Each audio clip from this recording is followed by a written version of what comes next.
What happens when a member of Congress looks directly at federal power and says what millions have been thinking but were too afraid to say out loud?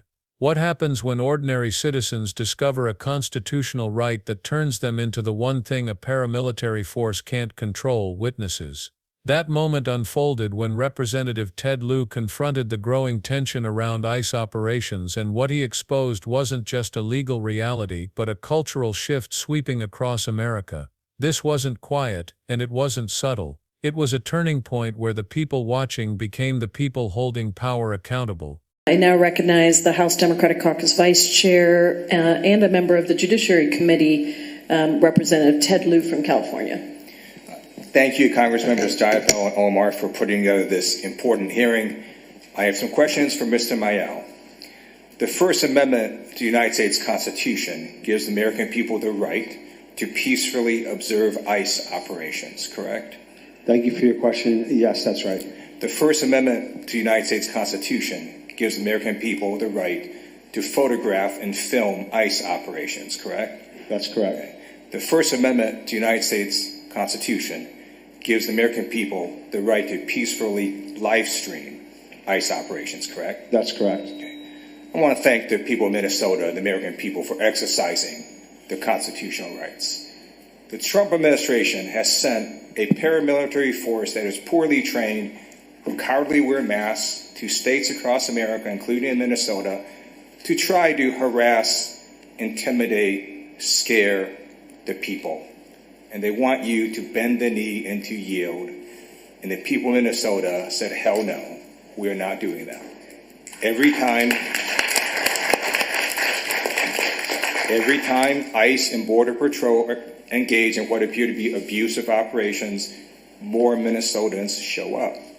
Every time ICE and Border Patrol engage in what appear to be violations of federal law, more Minnesotans show up. Many of us here were at a meeting with the community leaders last night who said over 20,000 Minnesotans have now been trained as legal observers. And so, Ms. Maya, I want to ask you this question. When people photograph and film and live stream ICE, that tends to make them more accountable because they're being watched, correct? That's correct. And even more important, people are gathering and preserving evidence that can be used in future cases. Is that correct? That's right. I mean, it protects the right to photograph and video police conduct, and because it's the right to gather information about what public officials do on public property, and because it's about the right to record matters of public interest, which is being protected. I simply want to note that midterm elections are in less than a year. There will be new presidential elections in less than 3 years. The statute of limitations for violations of federal law is 5 years. And while this administration may not hold anyone accountable, I guarantee you a future administration will. Yes. So thank you for not bending the knee, not yielding, and for photographing, witnessing, live streaming ICE and showing what ICE and Border Patrol are doing so the American people can see this. And now I want to just give some words of hope, and I fully understand what I'm about to say is of little comfort to people who have already been unlawfully detained, abused, and injured by ICE and Border Patrol. But you need to know the Trump administration has already lost. Abraham Lincoln said public sentiment is everything. With it, nothing can fail. Without it, nothing can succeed. The Trump administration has lost the public's sentiment on ICE and Border Patrol and immigration. Multiple polls confirm this. According to a Navigator poll recently put out, 57% of American people now view ICE unfavorably. Only 37% support, 20 points underwater. A CNN poll came out showing that 51% of American people believe ICE operations are making cities less safe. Only 31% believe ICE is making cities more safe, 20 points underwater. And an AP poll came out showing 61% of American people now disapprove of Trump's immigration policies. Only 38% approve, 23 points underwater. And all of us here are here today to let the people of Minnesota know that you are not alone, that the Constitution protects you, and you are on the right side of history. I yield back. Thank you, Representative Lieu. And the more ICE tried to intimidate, the more eyes appeared behind cameras. That simple act threatened a system that depended on silence. But silence was already gone, and what replaced it changed everything. The confrontation began with a simple question, one that most Americans never realized mattered as much as it does. Ted Lieu asked whether the First Amendment protects the right to peacefully observe ICE operations, and the answer came instantly, yes. Not just a vague probably, not a hesitant it depends, but a clear constitutional yes. The right to stand there, the right to watch, the right to exist in the presence of federal agents without being forced to look away. That alone is powerful, but what came next turned that right into something much bigger. When Lieu asked whether Americans have the right to photograph and film ICE, the answer was identical, yes. This is where people lean in because suddenly a normal person with a phone has the same protection as a journalist. The right to film, the right to document, the right to create a record that can't be erased. That right doesn't care about fear, intimidation, or uniform. And then came the final piece, the right to live stream, real-time, unfiltered, undeniable evidence. And once that was confirmed again, everything that followed carried a different weight. Because what Lieu said next wasn't about law, it was about power.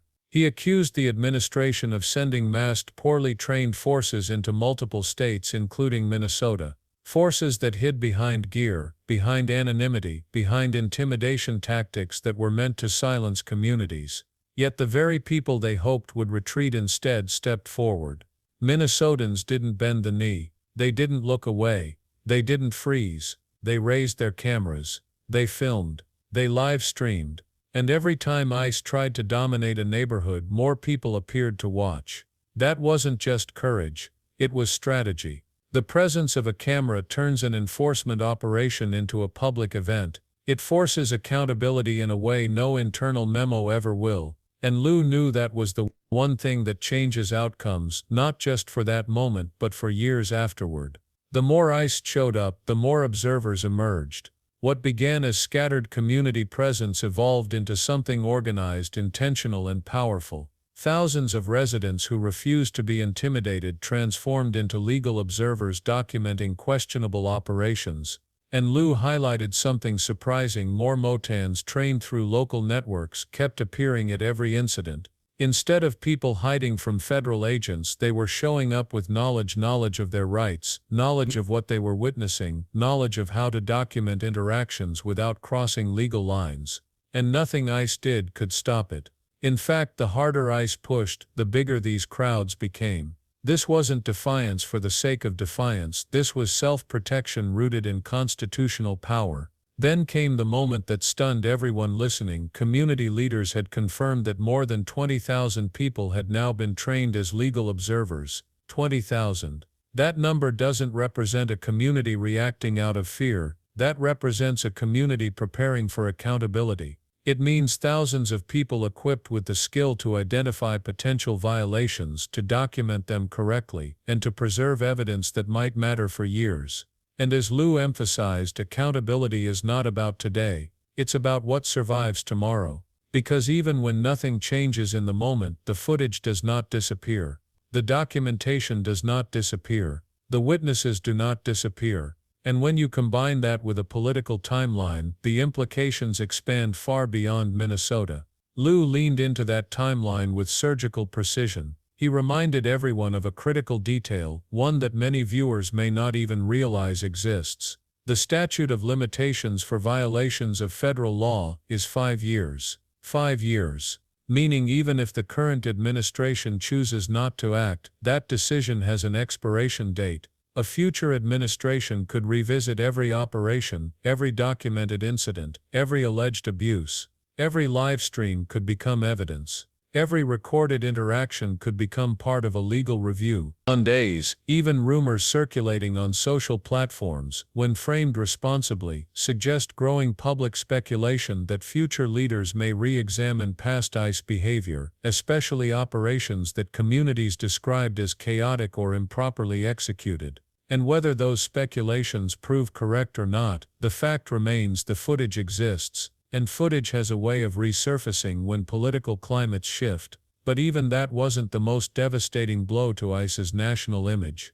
Lieu brought something else: numbers, hard numbers, hard numbers. Polls from multiple sources showing a dramatic collapse in public sentiment around ICE operations and immigration policies. According to one Navigator poll, 57% of Americans now view ICE unfavorably. Only 37% view the agency positively. That's not just underwater, it's historically underwater. A CNN poll echoed the same trend. A majority of Americans believed ICE operations were making cities less safe, not more. That is the opposite of what enforcement agencies want the public to believe. Then came the AP poll showing 61% disapprove of the immigration policies at the time. Public sentiment wasn't slipping, it had flipped. The ground shifted beneath ICE, and once public sentiment flips, it rarely flips back quickly. And here's where everything intersects: rights, community resistance, legal observers, documentation, future accountability, and now national opinion. The people of Minnesota weren't just standing up for themselves. They became a symbol of the broader American shift, one where communities question authority, document everything, and refuse to yield even when confronted by masked federal officers. This shift didn't appear overnight. It grew from fear, from uncertainty, from stories of people being detained in ways community members described as aggressive, from operations that some locals said felt more like raids than lawful enforcement actions. While every allegation must be verified, the sheer volume of online buzz, eyewitness accounts, and recorded footage created a new narrative, one in which the public is no longer willing to take official explanations at face value. Lieu's message built towards something deeper than criticism. He framed it as a national moment of awakening. He pointed out that the Constitution protects these communities, even when they feel overwhelmed, even when they feel outnumbered, even when the uniform in front of them looks unchallengeable. There is power in witnessing, power in recording, power in refusing to step back when someone tells you to be afraid. And his final statement, telling Minnesotans that they are on the right side of history, carried more weight than a simple reassurance. It implied a future in which this era is judged, in which actions taken today are evaluated through the lens of hindsight, law, and public opinion. And when that day comes, the people who recorded, who documented, who preserved evidence will be the ones whose presence ensured the truth wasn't lost. This confrontation didn't expose just one issue. It exposed the clash between enforcement power and public transparency, between federal authority and constitutional rights, between fear and collective resistance. And as more communities begin to follow Minnesota's example, speculation continues to grow online that nationwide networks of observers may soon form in other states. Some claim that this model of community oversight could become a standard response, with observers documenting in real time every interaction that raises questions or appears inconsistent with proper procedure. Whether that unfolds or not remains to be seen, but what's undeniable is that the desire for oversight is growing, not shrinking. The public is no longer passive. The story of Ted Lieu's questioning ends where the larger story begins, with the American people deciding they will not look away, they will not stop documenting, they will not be intimidated into silence or absence, they will remain present, cameras raised, capturing moments that might matter years from now. And that moment of presence, of refusing to disappear, is what creates transparency in a system that depends on obscurity. If you found this breakdown revealing, if you believe these stories deserve to be heard, and if you want deeper dives into hearings, confrontations, and hidden moments of political tension that major outlets overlook, make sure you hit like, subscribe, and turn on notifications so you never miss the next chapter. Your engagement helps bring these stories to the forefront, and together, we can keep shedding light on the moments that define our future.